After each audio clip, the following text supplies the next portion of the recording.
Saudara-saudara, saya akan membacakan sebagian ayat dari Efesus pasal 3, 7 sampai dengan 12. Efesus pasal ketiga, ayat 7 sampai dengan 12. Dari Injil itu aku telah menjadi pelayannya menurut pemberian kasih karunia Allah yang dianugerahkan kepadaku sesuai dengan pengerjaan kuasanya.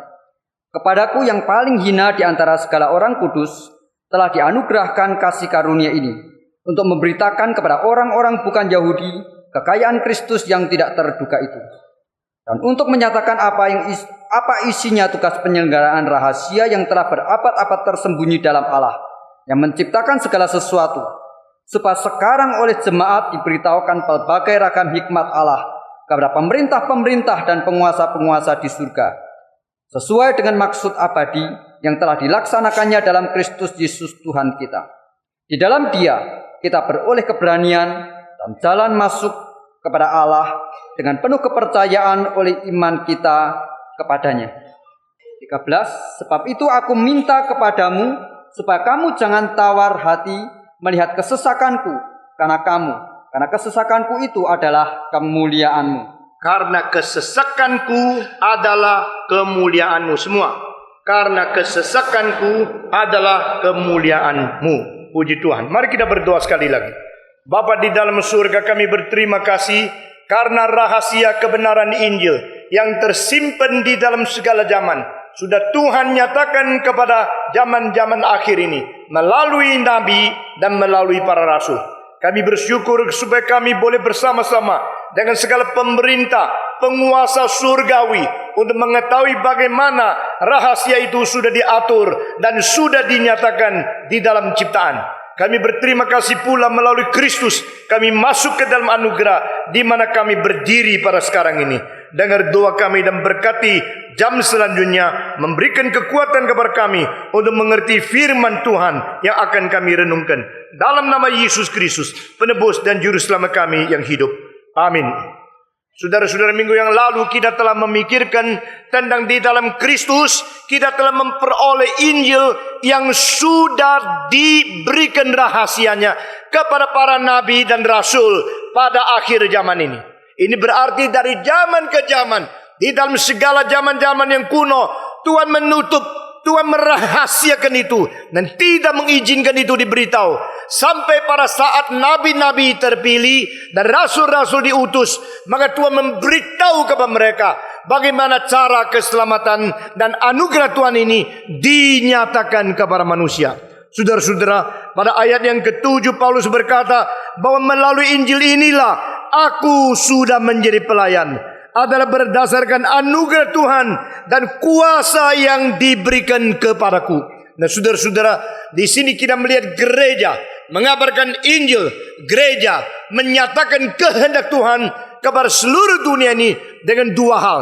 Pertama, kita diberikan anugerah oleh Tuhan. Kedua, kita diberikan kuasa oleh Tuhan. Tadi pagi-pagi waktu saya bangun, saya memikirkan tentang bedanya studi teologi di barat, di timur, di dulu, sekarang, dan berbagai-bagai corak.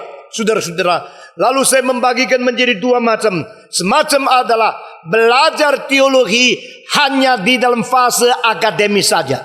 Yang dipentingkan ilmu, yang dipentingkan teori, yang dipentingkan pengetahuan, yang dipentingkan adalah keterampilan bagaimana berpidato dan sebagainya. Dan kedua macam latihan teologi adalah bagaimana mendapatkan firman, lalu bagaimana mendapatkan kuasa untuk memberitakan firman. Saudara-saudara, alangkah indahnya kalau kedua ini bergabung bersama menjadi satu keutuhan, di mana di dalam kita mempunyai bijaksana surgawi dan pengertian logika yang menjadikan kita mempunyai comprehensive understanding of the gospel. Saudara-saudara, berarti kita di dalam bidang akademis harus bertanggung jawab. Tetapi itu tidak cukup. Kita perlu firman yang berasal dari Tuhan dinyatakan melalui kesetiaan di dalam iman. Saudara-saudara, manusia adalah satu-satunya makhluk yang berespons kepada Tuhan. Man is the only responsive being before God. Saudara-saudara, waktu kita berespons kepada Tuhan, waktu kita bereaksi kepada Tuhan, itu menyatakan sikap kita dan arah kita yang akan ditetapkan di dalam nasib kekekalan. Saudara-saudara, Tuhan berkata, lalu kita bagaimana cara mendengar? Tuhan berfirman, lalu bagaimana cara kita menjalankan? Tuhan mewahyukan kebenaran, bagaimana kita beriman? Nah, ini merupakan dari aspek manusia, kita bereaksi, kita berespons, kita memberikan sahutan dan sambutan kepada Tuhan. Saudara-saudara, jikalau Tuhan telah memberikan anugerah, memberikan wahyu, memberikan kebenaran, memberikan penyataan-penyataan rahasia yang kekal, lalu kita tidak memberikan sambutan, kita tidak berespon kepada Tuhan, bukankah berarti kita tidak lain? Kita hanya sama dengan binatang yang lain. Karena binatang dicipta tanpa kemungkinan bisa berespons kepada Tuhan. Tapi manusia berbeda dengan segala makhluk, karena manusia bisa respons kepada Tuhan. Itu sebab barang siapa yang memberikan respons yang sesuai dengan apa yang dipimpin dan dihendaki oleh Tuhan, rohaninya senantiasa maju dan senantiasa bertumbuh terus. Saudara-saudara, Yohanes dan semua rasul di dalam perjanjian baru, nabi-nabi dan perjanjian lama, mereka semua mempunyai sikap yang sama, yaitu mempunyai kepekaan untuk mengerti pimpinan Tuhan. Nah, mereka mempunyai juga satu kerelaan untuk respons kepada Tuhan. Saudara-saudara, itu sebab gereja ini, kita telah mengambil keputusan supaya pemberitaan firman Tuhan bukan hanya menyampaikan bahan-bahan akademis, bukan hanya menyalurkan pengetahuan-pengetahuan epistemologis, tetapi sekaligus firman yang melampaui segala aspek daripada epistemologis itu, firman yang melampaui segala pengertian rasional pada manusia itu, dinyatakan dengan hidup yang didampingi dengan kuasa dari Tuhan. Saudara-saudara, dan itu menjadi satu tanda bagaimana kita mengharap akan satu pendidikan teologis, bagaimana kita mendirikan Reform Institute, bagaimana kita memperjuangkan iman kepercayaan, bagaimana kita berkhotbah. Seorang berkata kepada saya selalu ikut kebaktian di gereja, selalu mendengarkan khotbah, tapi saya mendapatkan banyak pengetahuan melalui firman, tetapi saya tidak merasakan ada kuasa yang bekerja di dalam hidupku. Nah, saudara-saudara, inilah yang dikatakan oleh Paulus di sini, bahwa ini menyatakan anugerahnya dan kuasa besar yang bekerja yang diberikan kepada aku. Aku menjadi pelayanan Injil. Saudara-saudara, kiranya setiap orang yang datang kepada Tuhan bukan hanya datang untuk menerima pengetahuan tentang Tuhan, bukan datang mendapatkan penyaluran pengetahuan dari para hamba Tuhan, tapi sekaligus merasakan ada kuasa besar yang sedang berjalan melalui firman yang diberitakan kepada kita. Ayat ke-8 Paulus di sini mengatakan, saya yang diberikan anugerah dan kuasa besar ini adalah orang yang paling kecil di antara semua orang suci yang begitu banyak itu. Saudara-saudara, di dalam berbahasa Tionghoa diterjemahkan lebih kecil daripada yang kecil pun di dalam segala orang suci. Berarti Paulus di sini sadar dia adalah orang yang tidak layak menerima anugerah. Saudara-saudara, orang kalau menerima anugerah lalu take it for granted, orang itu akan berfoya-foya dan akan sembarangan mempergunakan anugerah. Tapi kalau orang itu mengenal dia menerima anugerah secara tidak layak, dan dia mengenal siapakah dia dibanding dengan Tuhan, baru dia mulai memberikan kemuliaan kepada Tuhan dan hidupnya penuh dengan syukur. Saudara-saudara, seorang majelis di Surabaya yang sudah meninggal dunia, dia memberikan sesuatu contoh yang baik sekali. Setiap kali kalau dia membesuk orang miskin, dia mengatakan orang miskin menyuguhkan satu itu gelas teh yang biasa saja, itu lebih berharga dari orang kaya memberikan satu pesta kepada engkau. Itu sebab janganlah engkau pergi membesuk orang lalu sembarangan memperlakukan orang biasa yang miskin. Dia setiap kali kalau disuguhkan teh, dia ambil dan minumnya dengan memberikan perasaan dia sangat menikmati, meskipun teh yang biasa saja. Saudara-saudara sekalian, karena dia mengetahui, dia appreciate manusia, dia menghargai manusia. Apalagi kalau kita menerima anugerah dari Tuhan. Saudara-saudara, sebenarnya kita tidak layak, Kita tidak boleh. Yang patut kita terima hanyalah hukuman Allah dan keadilan Allah yang tidak terhingga. Yang kita terima dari Tuhan seharusnya adalah binasa dan neraka. Tetapi kita diberikan berkat, kita diberikan anugerah, biar kita mempunyai kesadaran bahwa kita tidak layak. Orang yang selalu sadar ketidaklayakan menerima anugerah, maka dia akan baik-baik mempergunakan anugerah.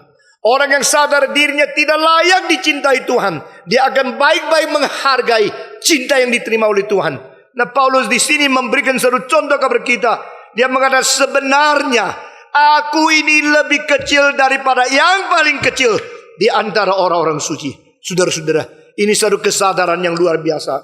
Kalau kita melihat sifat paradoks yang dimunculkan di dalam ajaran Paulus, maka kadang-kadang dia mengatakan kalimat yang sama sekali berbeda, bahwa aku tidak lebih kecil daripada rasul yang paling besar. Nah, saudara-saudara, seorang di Salatiga, seorang mahasiswa tanya kepada saya, Pak Stephen Tong, apa yang saya baca di dalam surat Paulus memberikan kesan bahwa dia seorang skizofrenik.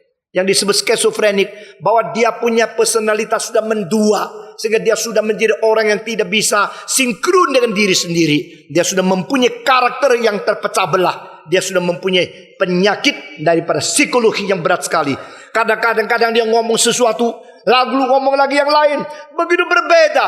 Bagaimana saya bisa melihat keharmonisan daripada personalitas di dalam Paulus? Saya tanya dia, bagaimana? Coba kasih contoh. Dia mengatakan, Paulus mengatakan kadang-kadang saya tidak lebih kecil dari rasul yang paling besar.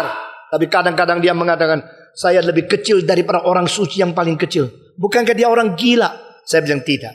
Itu adalah semacam paradoks yang kelihatan seperti konflik, tapi sebenarnya tidak konflik. Kelihatan seperti tidak harmonis, tapi sebenarnya harmonis. Saudara-saudara, di dalam kesempatan apakah Paulus mengatakan aku tidak lebih kecil daripada rasul yang paling besar? Saudara-saudara, di dalam kesempatan yang bagaimanapun dia mengatakan aku lebih kecil daripada orang suci yang paling kecil. Kita harus lihat konteksnya. Saudara-saudara, waktu Paulus mengatakan aku tidak kalah daripada rasul terbesar yang manapun, di situ dia sedang berdebat dengan bidat-bidat dan ajaran palsu. Saudara-saudara, tetapi pada waktu Paulus mengatakan aku lebih kecil daripada orang suci yang paling kecil manapun di hadapan Tuhan, dia sedang menyatakan ketidaklayakan menerima anugerah Tuhan. Saudara-saudara, di sini kita melihat dia tahu kapan dia harus merendahkan diri, dan dia mengetahui kapan dia harus berdiri dengan perkasa melawan akan musuh. Orang yang mengetahui kapan lutut, kapan tegak, kapan berdiri, kapan betul-betul lembutkan diri, orang itu adalah orang gentleman yang sejati. Saudara-saudara, Elias di hadapan Tuhan Allah, dia berlutut di Gunung Karmel, dan dia menurunkan kepalanya sampai di pahanya. Begitu rendah hati di hadapan Tuhan. Tetapi pada saat dia harus bertemu dengan Raja Ahaz, saudara-saudara, Ahaz berkata kepada dia, "Hei Elias, yang menjadikan Israel kelaparan, yang jadikan Israel berada di dalam kesulitan 3 tahun tidak turun hujan, kamukah?" Maka Elias mengatakan, "Oh ya, memang karena saya tidak doa sehingga tidak ada hujan 3 tahun setengah kepada tanah Israel. Saya minta maaf." Tidak.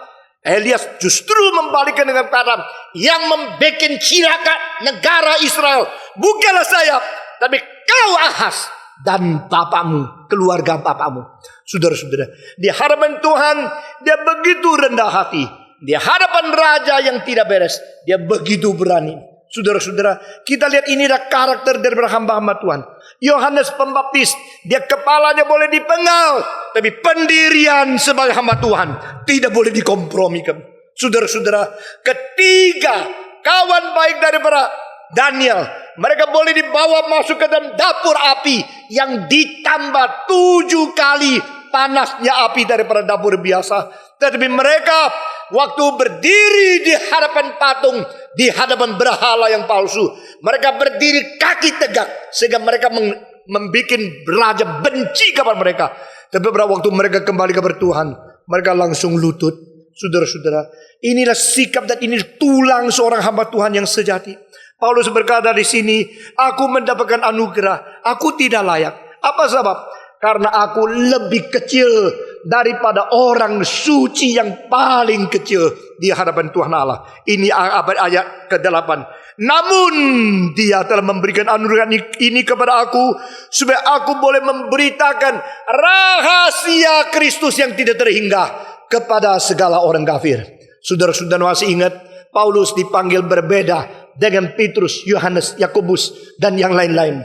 Mereka yang lain-lain rasul-rasul dipanggil oleh Tuhan di Galilea, di Yudea. Mereka dipanggil di tempat di mana tempat orang suci di situ. Tetapi Paulus tidak.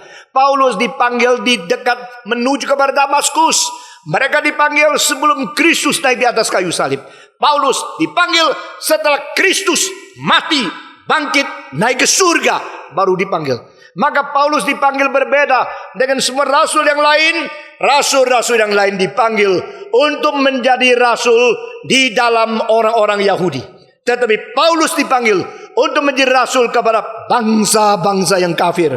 Aku akan mengutus engkau kepada tempat-tempat yang jauh. Aku akan mengutus engkau kepada bangsa-bangsa kafir, kepada tempat-tempat mereka yang tidak melihat cahaya.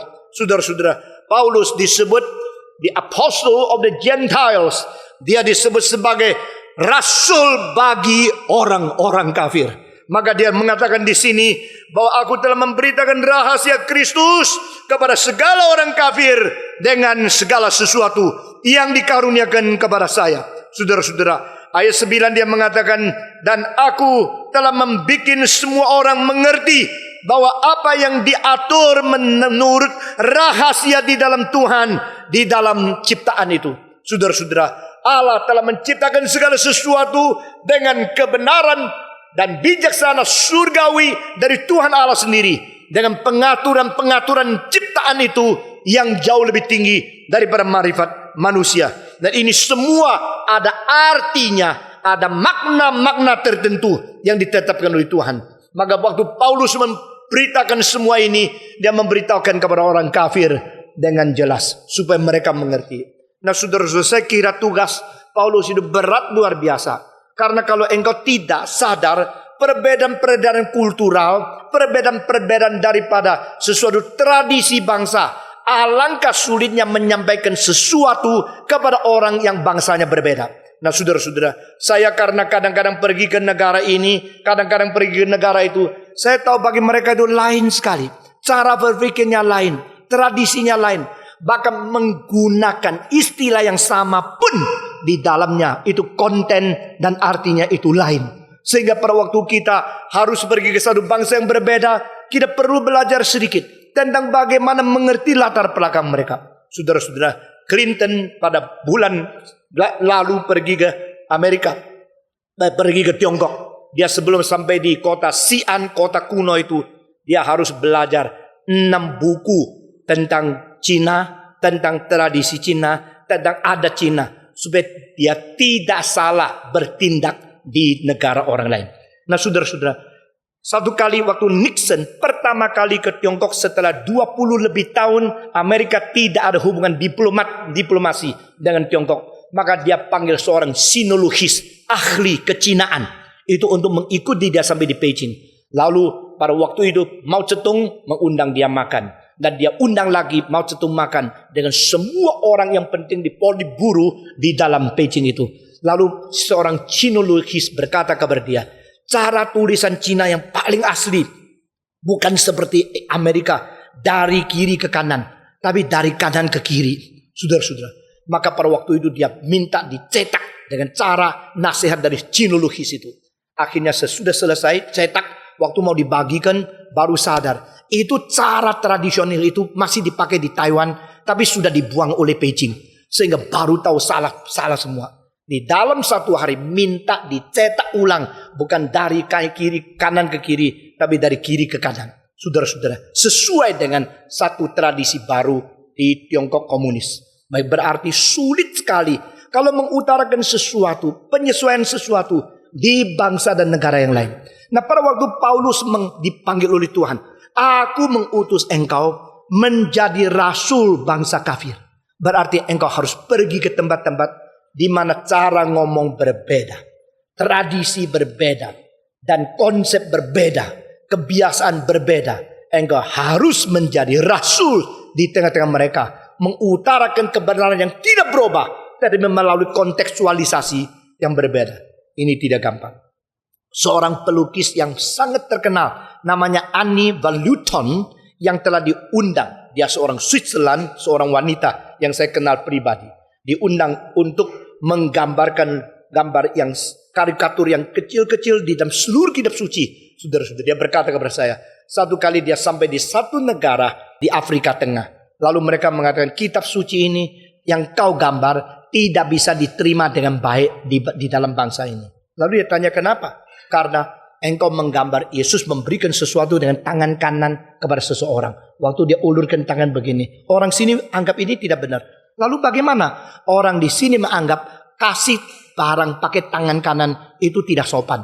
Mesti pakai tangan kiri. Nah, saudara-saudara, itu sebab kitab suci yang dicetak untuk negara itu, lukisan itu sengaja dibalik. Jadi Yesus pakai tangan kiri, baru diterima dengan baik. Saudara-saudara, karena setiap bangsa lain, setiap tradisi lain, setiap suku lain, maka memang tidak gampang menjadi rasul kepada bangsa kafir.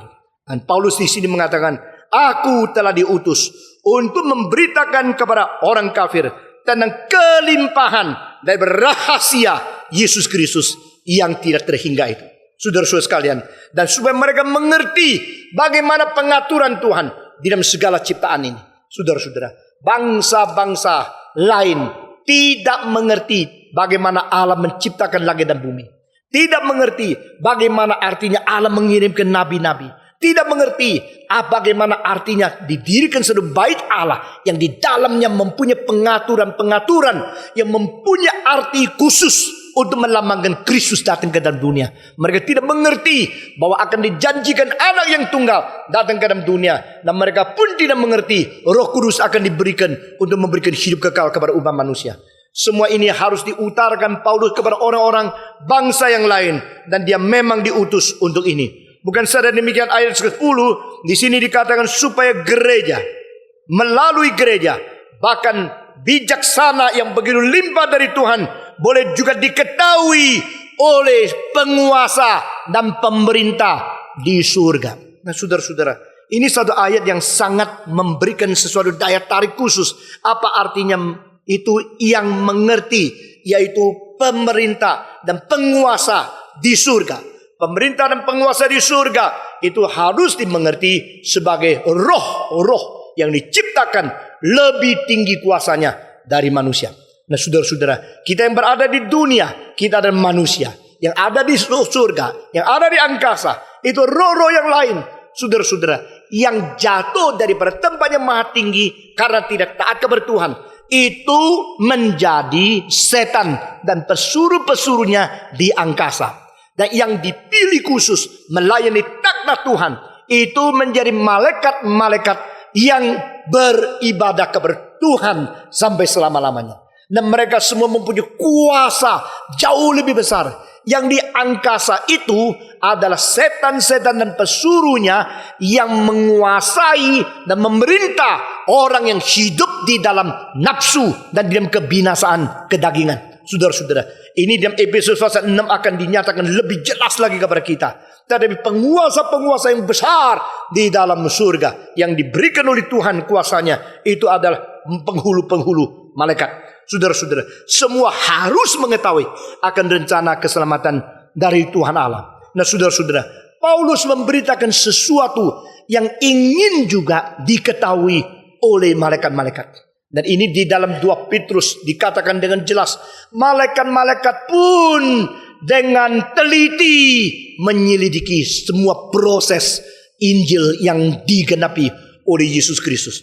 Saudara-saudara, ini kita melihat lagi sampai di ayat ke-11. Ini adalah berdasarkan dengan segala zaman, sebelum segala zaman, bahwa apa yang ditetapkan oleh Tuhan di dalam Yesus Kristus. Ini kehendak Allah yang ditetapkan. Dari sini Paulus berkata, kita percaya kepada Tuhan, maka kita di dalam diri Dia, kita datang dengan tidak takut, dengan iman kepercayaan, dan tanpa ragu-ragu menghadapi Tuhan Allah.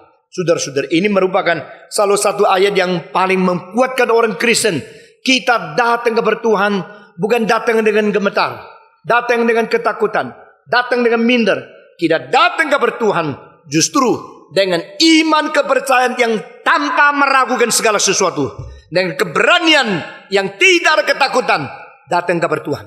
Saudara-saudara, puji Tuhan. Waktu saya umur 8, saya sekolah di satu sekolah Buddha, saudara-saudara.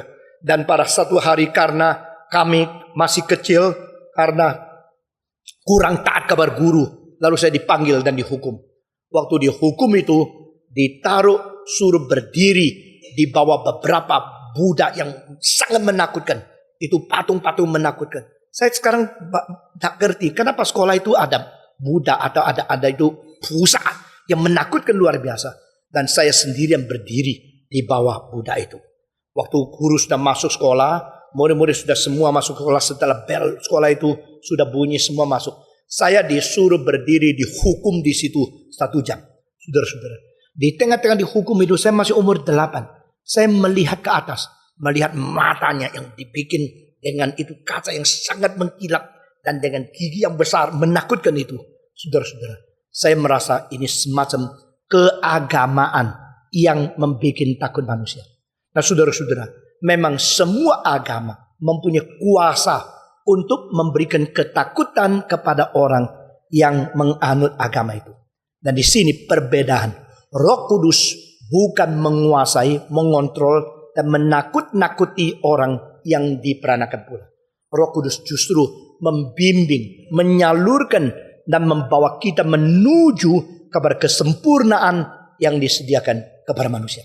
Saudara-saudara, pertama kali pada umur 8, saya mulai memikirkan apakah perbedaan kita di dalam Kristus kepada Tuhan dan mereka yang berada di dalam agama-agama bikinan manusia. Saudara-saudara, agama-agama bikinan manusia itu membayangkan sesuatu kewibawaan dan kekuasaan yang luar biasa dari Tuhan Allah, tapi tidak ada way out. Saudara-saudara, demikian juga di dalam Hinduisme, ketiga dewa yang tertinggi, yaitu Brahma, Wisnu, dan Siva, saudara-saudara. Yang paling besar, yang paling tinggi, bukan Brahma.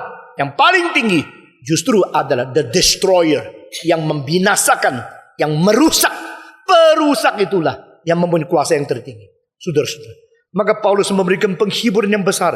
Melalui iman kita di dalam Yesus Kristus, maka kita datang ke hadapan Tuhan Allah dengan keberanian, dengan tanpa takut, dengan iman, dengan tidak ragu-ragu. Kita datang kepada Dia. Saudara-saudara, kita datang kepada Tuhan dengan kepercayaan semacam demikian.